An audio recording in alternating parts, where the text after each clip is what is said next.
Buenas tardes, bienvenidos a este primer track del SEM, octava edición.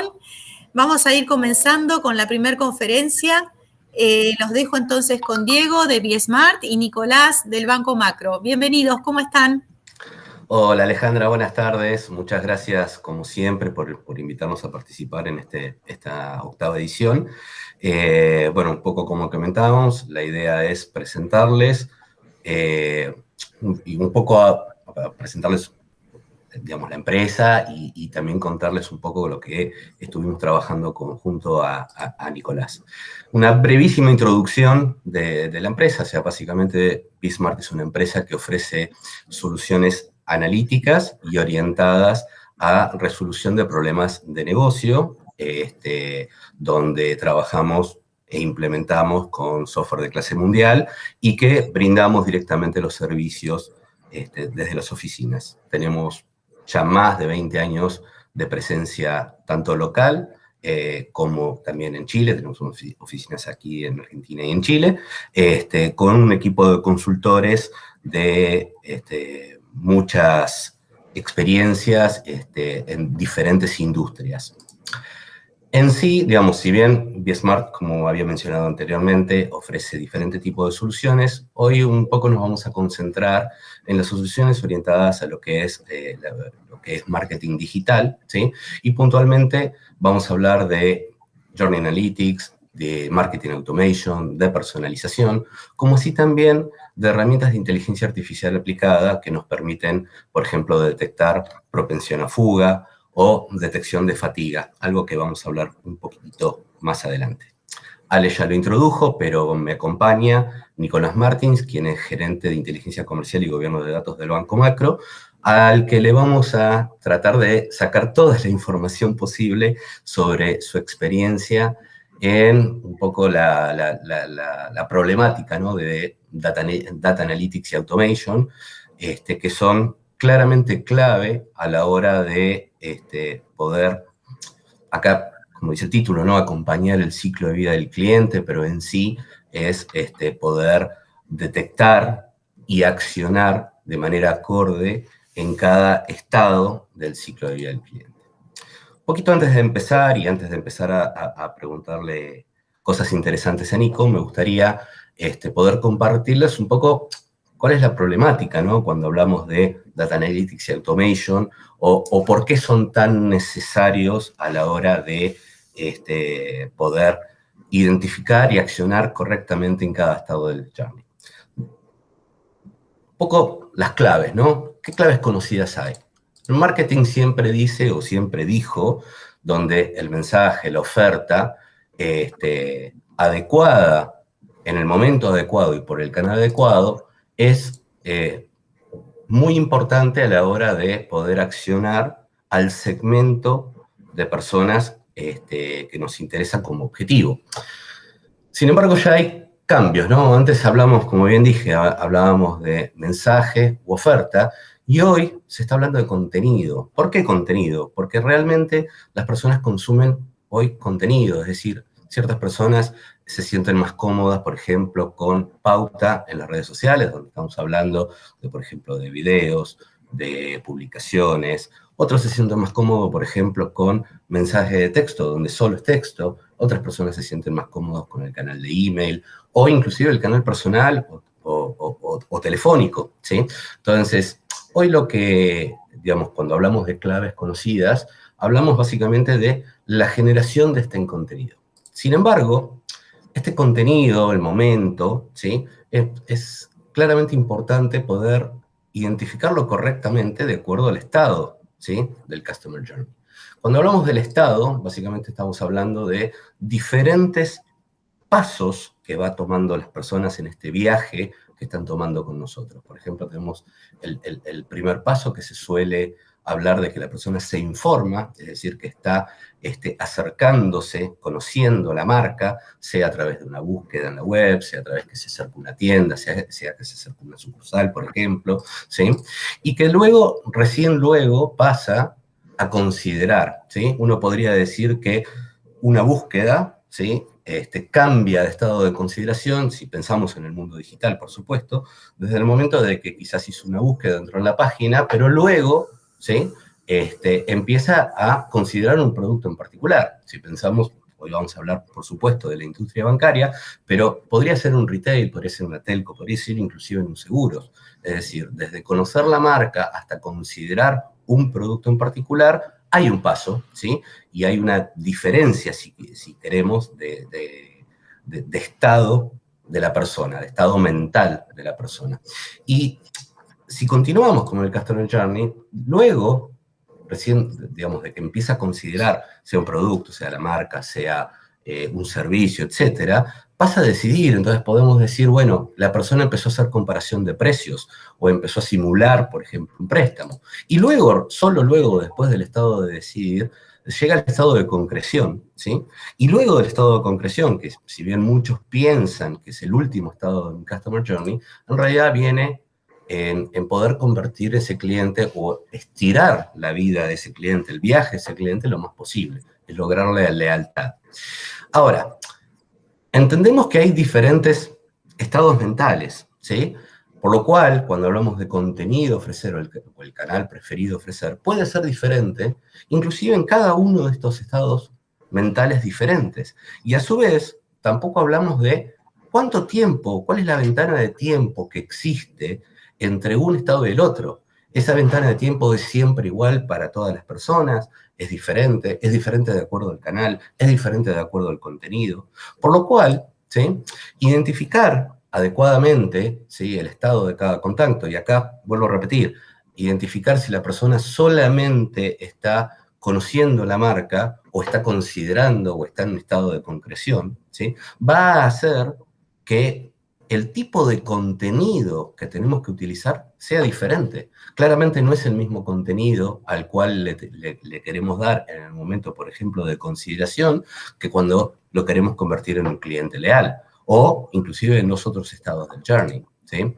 Otra de las cosas es, digamos, para poder llegar a todos de la manera adecuada, pero también en tiempo, ¿sí? Porque si tenemos una persona que está, de vuelta, recién conociendo la marca, es importante poder seguir enviándoles o dándoles contenidos que consuma para lograr que pase al otro estado, ¿sí?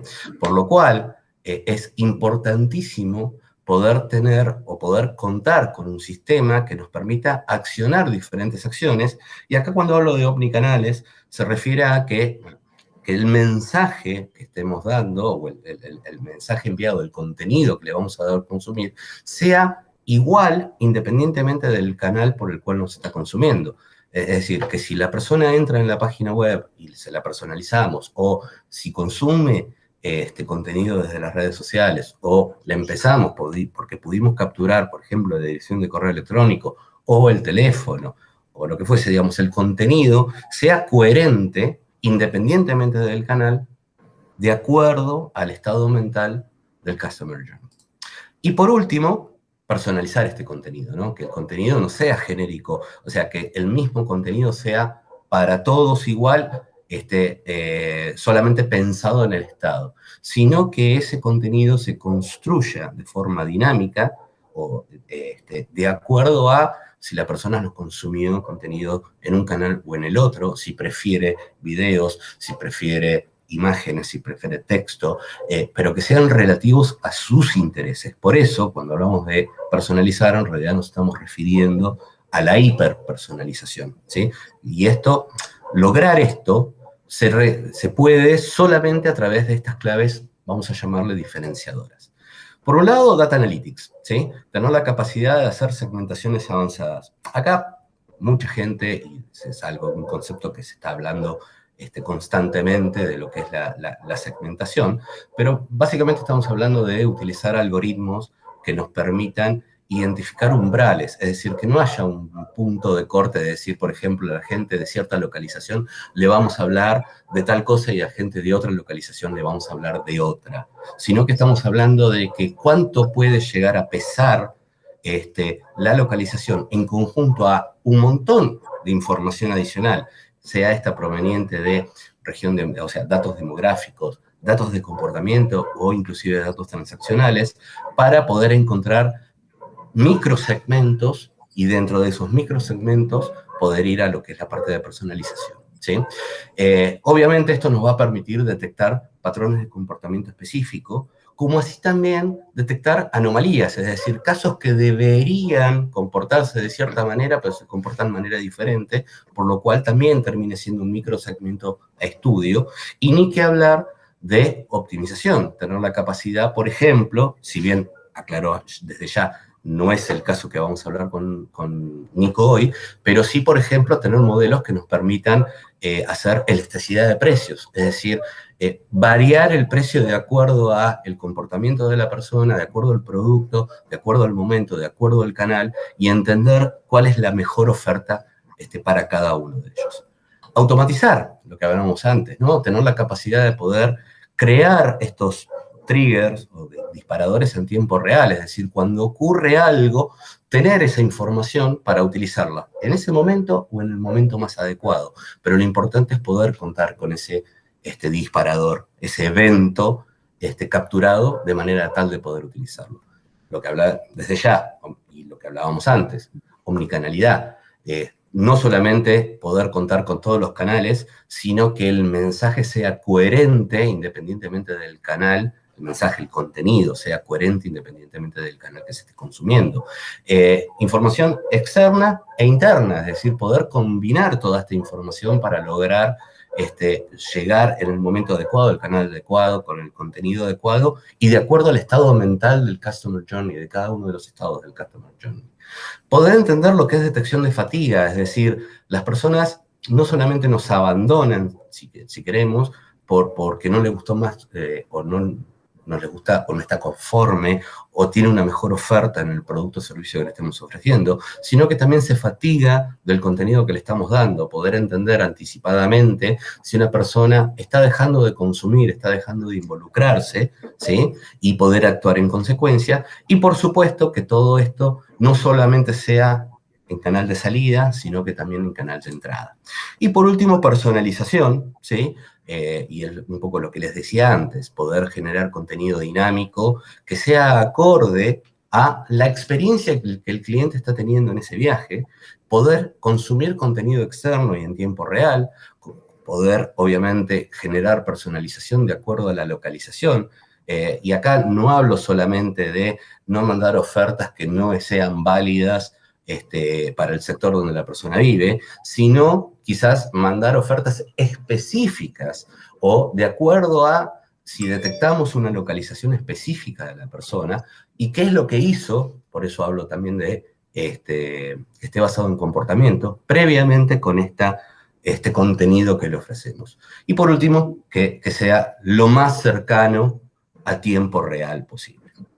Bien, un poco con esta introducción de cuáles son las claves que nos puede ayudar a mejorar nuestra experiencia del cliente desde el punto de vista de la comunicación, de la automatización. Ahora sí, le voy a dar paso un poco a Nico, le voy a empezar a hacer algunas preguntas, pero antes les quería comentar que tienen aquí el código QR que se va a repetir en las diferentes diapositivas, donde pueden encontrar mayor información de todo lo que estuve hablando hasta el momento. Bien, Nico, ¿cómo estás? Perdón si se me hizo muy larga la intro. Por favor. Hola, Diego. Muchas gracias por tenerme y, bueno, buenas tardes a toda la audiencia. Bueno, gracias a vos por acompañarnos desde ya. Y esta es una de las primeras preguntas que se me ocurrió, ¿no? Porque Data Analytics viene en realidad desde hace muchísimos años, especialmente en la industria financiera, pero uno siempre lo piensa, ¿no? Desde el dato duro. Entonces, ¿en qué momento crees vos o pensaste vos que esto se convirtió en protagonista principal, ¿no? En lo que es el análisis del viaje del cliente? Bueno, creo que, a ver, puedo hablar un poco en general y un poco en el Por supuesto. particular en el banco también que nos llevó a hacerlo.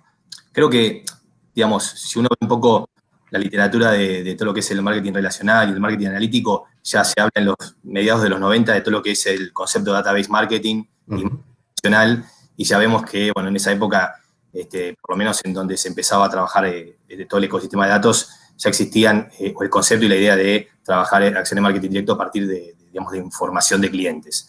Pero creo que, en línea con tu presentación, creo que toda la parte fuerte de automation y del journey del cliente, que son conceptos más de la década del 2000 y en adelante, parece que claramente ahí todo lo que es el desarrollo del ecosistema de datos y las nuevas tecnologías que empezaron en ese momento y, bueno, escalaron fuerte a partir del 2010 en adelante, es en el momento en el cual Data Analytics es como un pilar básico y fundamental para poder pensar y habilitar justamente, ¿no?, cualquier estrategia de, digamos, de estímulo y de comunicación al cliente basada en datos.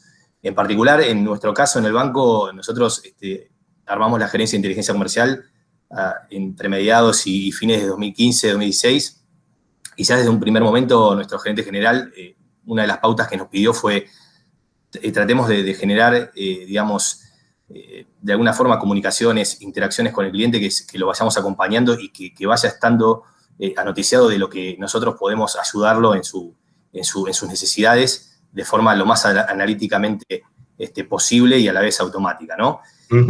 En ese sentido, digamos, la condición fundamental es partir de una visión 360 del cliente, lo que hoy ya evolucionó el nombre y se suele llamar Customer Data Platforms o CDPs. En definitiva, un data mart de cliente de visión 360, o sea, donde tengamos las métricas resumidas y analíticas de los principales comportamientos del cliente, es el primer paso, diría yo, para poder después hacer algo escalable. Y en línea con esto que vos comentabas digamos, de los pasos del journey, a mí me gustaría tal vez diseccionarlo como en 3 verticales o en 3 pilares. Por un lado, sino que para poder abordar una buena base de datos, como decías, con no solo información digamos, de lo que es el cliente, lo que hizo y demás, sino también, digamos, de información de para qué, o sea, podemos utilizarlo, las herramientas para poder, digamos, generar relaciones con él de mayor valor, como sería toda la parte de propensiones. En definitiva, yo lo que digo es, parémonos, por un lado, en el ciclo de vida tradicional del cliente. Un poco la introducción, cuando se transforma en un cliente, el crecimiento, la madurez y eventualmente el declive, ¿no? Claro. O sea, en esos 4, digamos, se quiere cortes claves, uno ya puede desarrollar distintos tipos de métricas para poder pensar qué comunicarle y cómo acercarse y cómo ayudarlo en cada etapa de su vínculo con la compañía o con el servicio que tenga, ¿no? Y ya de por sí ahí ya tenemos una arista fundamental para el desarrollo de métricas. ¿Predictivas o meramente determinísticas? Ok. Otro eje que creo que es fundamental es concebir también el tema del marketing basado en eventos, que vos comentaste mucho también, el tema son los triggers. Sí. También es importante dotar a esta visión 360, este data mart analítico, digamos, de toda la capacidad posible de detectar, al menos en procesos batch, en un principio, luego se puede ir escalando a real time según, digamos, sea conveniente, pero cuáles son los comportamientos que nos interesa conocer de un cliente. Ejemplo, tuvo una acreditación relevante en una cuenta, entonces le ofrecemos una oportunidad de inversión, ¿no? Claramente ahí lo que necesitamos es poder identificar y definir las métricas que nos sirvan para ese tipo de marketing basado en eventos.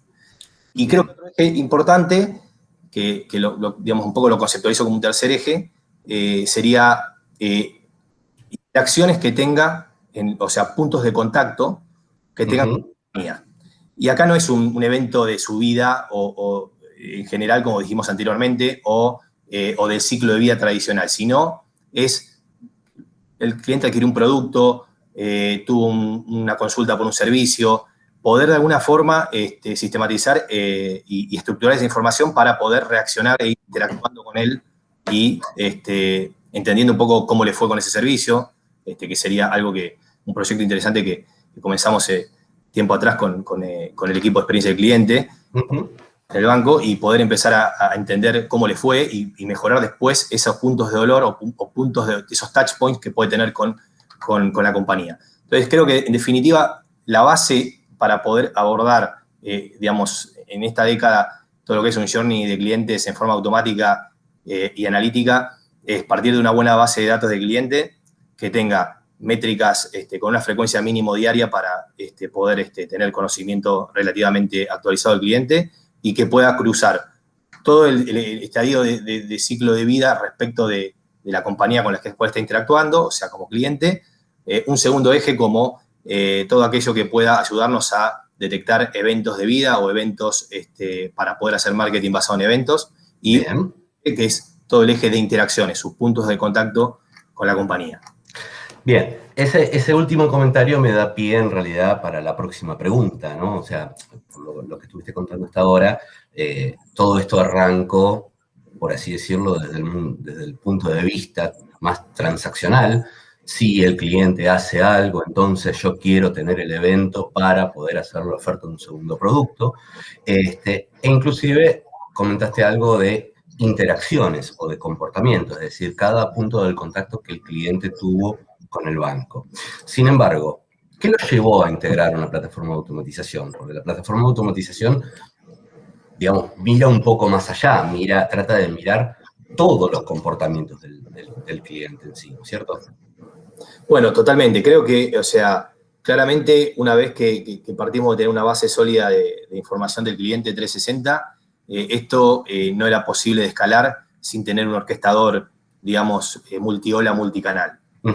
Ponerlo en términos lo más simples posibles. Totalmente. Y, digamos, en definitiva estamos hablando, ¿no?, de un ecosistema MarTech, como se suele hablar ahora, ¿no?, donde existen varios componentes, pero un componente clave es, digamos, la plataforma que está en la última milla y por eso menos importante, sino al contrario, una de las más importantes, que es la plataforma de automatización de marketing. Y prácticamente es indispensable contar con alguna especie de plataforma que cumpla este rol para justamente, como decís vos, poder automatizar programas, procesos que en función de las definiciones que se tomen en un paso previo de segmentación, puedan estar permanentemente generando, digamos, los targets correspondientes a los estímulos a los que vaya dirigido cada programa. Era imposible no pensar en tener una plataforma de automatización digamos, de estímulos y contactos al cliente si queríamos tener ese tipo de relacionamiento inteligente con ellos. Bárbaro. Te hago una pregunta, en realidad yo conozco la respuesta, pero como para ampliarle la información al público. Cuando hablas de programa te estás refiriendo a un flujo de comunicación, ¿verdad? Exactamente, un flujo de comunicación donde uno pueda, y esto lo hemos trabajado mucho en el banco, a través de una herramienta, bueno, muy colaborativa, donde tiene un rol fundamental, primero el negocio, el segmento, en definir cómo quiere abordar al cliente y qué le quiere comunicar, en conjunto con las áreas de marketing, tanto lo que es medios y como todo lo que es marketing digital, y por supuesto, digamos, los equipos de experiencia que también tienen un rol importantísimo en entender cómo hacer para llegar mejor al cliente a partir de un montón de análisis de distinta índole que se realizan permanentemente. Entonces, para poder, digamos, condensar un trabajo colaborativo en un proceso, de nuevo, que es multidisciplinario, este tipo de herramienta lo que nos permite es, con distintos roles, donde, por ejemplo, los equipos de analítica trabajan mucho en la generación de la segmentación y los modelos predictivos, y en conjunto con las áreas de negocio trabajan muy fuerte el esquema de comunicación, es decir, por qué canal vamos para este tipo de clientes, según la propensión, en esta ola qué comunicamos, si no responden, si cambiamos de canal, y así sucesivamente para poder ir incrementando la tasa de conversión o al menos la tasa de lectura de la comunicación o del estímulo. Es fundamental poder contar con una plataforma que sea colaborativa, ¿no?, donde cada área tiene un rol importantísimo que cumplir. Bueno, yo creo que ahí que comentaste algo fundamental que creo que yo no comenté, que es que las personas van cambiando de canal preferido. No es porque una vez interaccionaron con un canal, significa que todas las veces van a interaccionar siempre por ese canal, y ese es el canal adecuado que queda, vamos a decir, firmado a fuego, ¿no? Que personas que antes interaccionaban o inclusive reaccionaban a un incentivo, una comunicación, un contenido, por un canal, en una semana dejó de hacerlo. Y vos decís, ¿qué pasó? Entonces, el tema de tener la flexibilidad de poder ir variando los canales y poder ir identificando, porque quizás el canal preferido para un contenido es una cosa, pero para otro tipo de contenido, vamos a decirle contenido oferta o producto, ¿no? Para un producto va por un lado y para otro producto va por otro lado. Ese punto me parece súper interesante. Totalmente. Bien, Desafíos, ¿cuáles fueron? ¿Cuáles fueron los principales desafíos que se han encontrado en este proceso, Nico?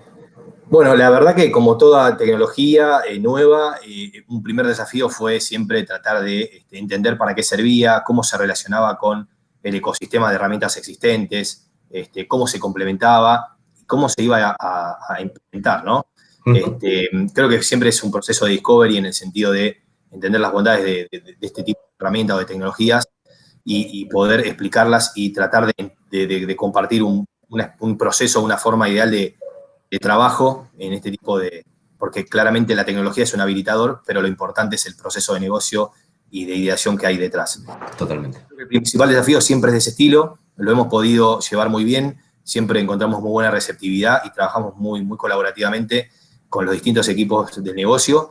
Y bueno, y el desafío después fue pensar el primer caso de uso, ¿no? ¿Con qué, Claro. por qué canal? Recuerdo que fuimos uno de los primeros bancos en integrar el canal push. Sí. Digamos, justamente de la aplicación mobile, y eso fue, la verdad, que un logro que nos puso muy contentos a todos, o sea, poder tener las mobile push notifications en la aplicación del banco Macro fue algo que fue algo que digamos, realmente nos enorgulleció mucho. Y bueno, la verdad que hoy por hoy estamos trabajando todo el tiempo en cómo poder llegar al cliente con lo que necesita a partir de distintas segmentaciones, ideas y demás, y la verdad que este tipo de herramientas nos ayuda a hacernos la vida más fácil en ese sentido. Y excelente. al cliente también.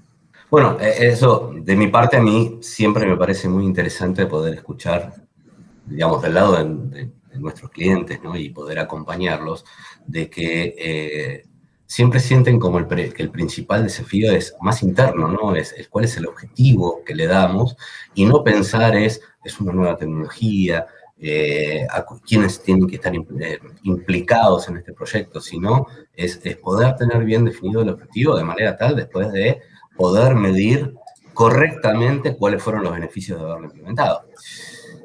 Una más, tiempos de pandemia.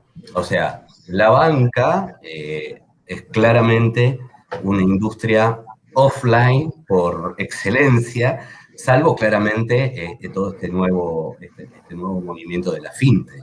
Pero hablando de la banca tradicional, ¿no? ¿Cuál fue un poco el foco en cuanto a las comunicaciones?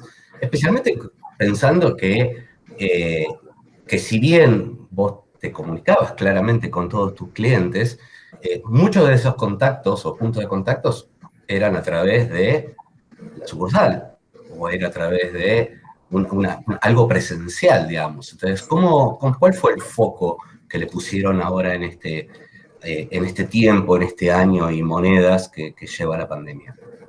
Bueno, en primer lugar, como vos bien decís, la banca fue y sigue siendo un actor clave en general en la sociedad y en particular en la pandemia. Recordemos esas 2 semanas que los bancos estuvieron cerrados, todo ocasional, ¿no? Entonces, como bien decís, si bien afortunadamente dentro de lo que uno puede rescatar de la pandemia es que aceleró ciertos tiempos para mejorar ciertos comportamientos o interacciones que nosotros como clientes podemos tener con distintas compañías y eso de todo el onboarding digital y todo ese tipo de mayor gestión en forma online. Uh-huh. Existen necesidades que hay veces que se tienen que resolver o por la situación del cliente o por el motivo que sea, o por la mayor o menor facilidad hacia medios digitales por los canales tradicionales. En ese sentido, creo que, bueno, un poco lo que más, yo diría que hubo 4 ejes importantes en términos de acompañamiento o de comunicaciones o de estímulos, diría, de donde uno estuvo cerca del cliente. En primer lugar, todo el tema de los subsidios por motivos, ¿no?, de imposibilidad de trabajar por el tema de lo que fue la cuarentena estricta, todo el tema de acreditaciones de IFES, ATPs uh-huh. y demás. Ahí hubo una fuerte comunicación proactiva para acercarle al cliente las oportunidades, los momentos, cómo podía hacerse de los medios de pago para poder realizar las transacciones que necesitaran y saber cuándo tenían disponible, digamos, los montos para poder seguir llevando su vida lo mejor posible dentro del contexto. Un segundo eje, diría yo, fue también facilitar digamos, la disponibilización física de los medios de pago que no tenían. Por ejemplo, justamente en este marco que hubo una apertura masiva de cuentas para la transferencia de fondos, tratamos de enfocarnos mucho en recordarles y hacerles saber cuándo la tarjeta de débito, que es algo indispensable para poder operar en un ATM, en un cajero automático, la tuvieran disponible. O sea, todo el tema de comunicaciones vinculadas a medios de pago fue fundamental. Y después también existió un tercer eje muy fuerte vinculado a notificarles y hacerles saber todas las líneas subsidiadas, tanto para banca minorista como para banca mayorista, debido a las regulaciones, digamos, que se fueron, y políticas que se fueron implementando desde el gobierno para que pudieran acceder a determinados beneficios y refinanciaciones. Y como último eje, no menor, sino en línea con esta transformación digital a la que aceleradamente nos estamos, digamos, acercando, fue también de comunicarle al cliente todo lo que podía empezar a realizar por medios online, es decir, blanqueos de clave, determinadas extracciones, mandatos de extracción y muchas nuevas operatorias que estaban disponibles desde la aplicación, desde el home banking y demás, y cuando lo hacían de una forma no digital, o sea, física, poder recordarle en una segunda iteración, ahí sí, una especie de marketing por evento, cómo hacer para que la próxima vez que lo hiciera con un medio digital. Entonces, en ese sentido, nos apoyamos mucho en ciertos programas multiola, multicanal, para reforzar la educación digital del cliente. Bueno, yo creo que, a ver, es claramente una opinión personal, ¿no? Y también entiendo que la necesidad de la persona de poder lograr hacer una extracción, por ejemplo, sin la tarjeta de débito, a través de un código de autorización que le emite el banco. Esto hablando, obviamente, a términos generales, pero yo creo que fue un proceso exitoso. Quiero decir que uno, si rememora a principio de la pandemia, las colas que se armaban en los diferentes sucursales de los bancos para llegar al cajero y poder hacer la extracción, y hoy eso ya, digamos, digo hoy, pero por decir hoy, pero en realidad solo 30 o 60 días después, uno ya veía que esas colas ya no existían, y eso habla de que la gente, entre comillas, por supuesto, pero digamos que la industria de la banca logró concientizar a la gente en el uso de los medios más digitales, y de manera tal de que se agilizó de manera impresionante, digamos, el uso, y yo veo chicos que accedieron al IFE que antes ni siquiera sabían manejar una tarjeta de débito, hoy van con el celular en la mano al cajero y retiran el dinero en poquísimos segundos, por así decirlo, por lo cual realmente creo, a modo personal, creo que toda la comunicación que se realizó fue claramente exitosa, independientemente o no de que la necesidad de las personas a aprender, ¿no? Eso obviamente empuja y ayuda, pero creo que sin la comunicación que se realizó, ese proceso no se hubiera logrado. Esto es una opinión súper personal, ¿sí? Bien, estamos creo que cerca del tiempo, y para no pasarnos demasiados, última pregunta. ¿Próximos desafíos? Bueno, creo que para resumir, próximos desafíos, podría decirte, hay varios, pero trataría de simplificarlos de la siguiente manera. Necesitamos escalar nuestra tecnología de base. Cuando hablamos de base es principalmente, digamos, hablábamos de la última milla, que fue todo lo que fue el marketing automation que hablamos recién. Bueno, lo que está atrás de esto, digamos, la plataforma de segmentación, estamos pensando digamos, poder reemplazarla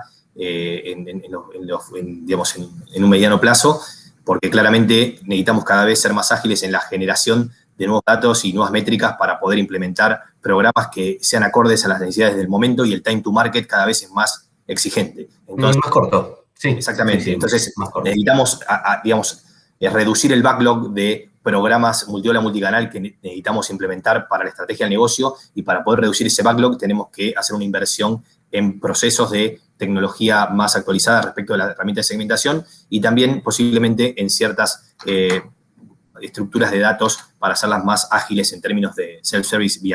Así que básicamente nuestro foco está puesto en ese track tecnológico. Excelente. Bueno, Nico, la verdad estas son algunas de las preguntas que tenía. Creo que fuiste más que generoso a la hora de compartir cuál fue la experiencia, ¿no?, de aplicar estas claves diferenciadoras para poder acompañar en el viaje del cliente, o sea, mejorar su experiencia, porque a veces uno olvida que la experiencia del cliente comienza con la primera comunicación, y no a partir de que se convierte en cliente, ¿no? Entonces, realmente muchas gracias. A todos les dejo nuevamente el código QR y bueno, Nico, quedamos a disposición de que nos hagan preguntas, pero ante todo nuevamente te agradezco por acompañarme en esta charla hoy. Un placer, al contrario, gracias a vos y a toda la audiencia. Me sumo a tus gracias y agradecida yo también a Nico y a vos también, Diego.